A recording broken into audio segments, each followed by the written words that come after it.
एक समूह डाकू बैंक लूटने आए, पैसे नहीं लिए बल्कि बंधकों से कपड़े उतारने को कहा। क्या वे वास्तव में लूटपाट करने आए थे? जब पुलिस बैंक में घुसी तो पाया कि वहाँ कोई लुटेरे नहीं थे और बंधक सुरक्षित थे, पैसे भी नहीं गए थे। लेकिन वे बिल्कुल नहीं सोच सकते थे कि डाकू पहले ही 12 अरब कमा चुके थे। ये कैसे किया? उस दिन वॉल स्ट्रीट के एक बैंक में 4 डाकू आए। डकैतों का सरगना मजदूर के रूप में भेज बदलकर बेधड़क बैंक में चला गया और सुपर पावर इंफ्रारेड से कैमरे की ओर निशाना साधा, जिससे निगरानी तुरंत बंद हो गई। जिसमें कुछ साथी जो बेंटी मजदूर के रूप में भेज बदल कर आए थे, पिछले दरवाजे से अंदर गए और दरवाजे को अंदर से बंद कर दिया। सुरक्षा गार्ड आगे बढ़कर पूछताछ करने वाला था कि एक बंदूक उसी कोने पर लगा दी गई। साथ ही बैंक के अंदर के लोगों को नियंत्रित करने लगे, कभी धुआं बम फेंकते तो कभी बंदूक से डराते और आसानी से 50 बंदूकों को काबू में कर लिया। गश्त कर रहे पुलिस ने देखा कि बैंक के अंदर से धुआं निकल रहा है तो वे जांच करने आगे बढ़े, लेकिन लुटेरे बिल्कुल नहीं डरे, बल्कि खुद दरवाजा खोलकर गश्ती पुलिस से कहा, बैंक लूट रहे हैं, जल्दी पुलिस को बुलाओ। इसके बाद लुटेरों ने बंधकों के मोबाइल और चाबियां जब्त कर ली। सभी लोग चुपचाप सुनते रहे। केवल बैंक मैनेजर ने चालाकी दिखाई और कहा कि आज मोबाइल घर पर भूल आए हैं। डकैतों को जरा भी परेशानी नहीं हुई। उन्होंने बैंक कर्मचारी का मोबाइल निकालकर कॉल किया।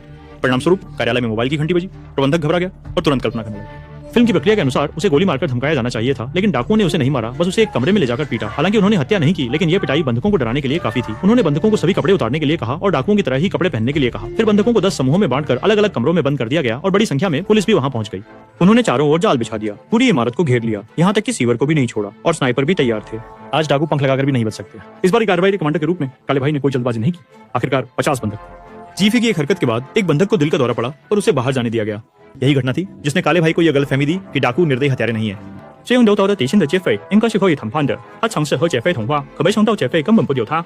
काले भाई को अंदर की स्थिति और डाकुओं की मंशा का अंदाजा नहीं था, इसलिए वो बाहर ही परेशान हो रहे थे। सिद्धांत रूप से अब जब डाकुओं के पास बर्थ है, उन्हें योजना के अनुसार पैसे लूटने चाहिए, है ना? लेकिन डाकुओं की अगली कार्रवाई अजीब थी। उन्होंने एक नजर तिजोरी पर डाली जो पूरी तरह से पैसों से भरी थी, लेकिन कोई दिलचस्पी नहीं दिखाई। फिर उन्होंने खजाने से भरी निजी तिजोरी पर नजर डाली, फिर भी कोई दिलचस्पी नहीं। अंत में वे एक ऐसी कोठरी में पहुंचे जिसमें कोई कीमती सामान नहीं था और उसमें उनकी दिलचस्पी जाग गई।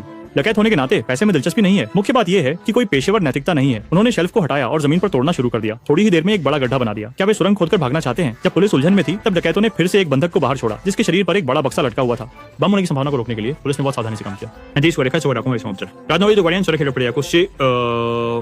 तेल पूरा भर दो, हर एक घंटे के बाद मैं एक बंधक को मार दूंगा। इसी समय एक सफेद बालों वाले बुजुर्ग व्यक्ति प्रकट हुए। वो बैंक के मालिक थे। ये उनकी कई शाखाओं में से एक थी। उनकी संपत्ति के हिसाब से उन्हें खुद आने की जरूरत नहीं थी, लेकिन इस समय वह बेहद चिंतित दिख रहे थे। यह स्पष्ट है कि इस बैंक में उसकी कुछ गुप्त चीजें मौजूद हैं।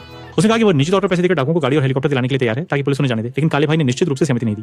अब ये बैंक के मालिक के कहने पर लोगों को छोड़ने की बात नहीं है। मालिक को समझाकर भेजने के बाद काले भाई ने लुटेरों के साथ बातचीत जारी रखी। लुटेरों ने पहले बंधकों को समूहों में बांटकर बंद करने का एक उद्देश्य था।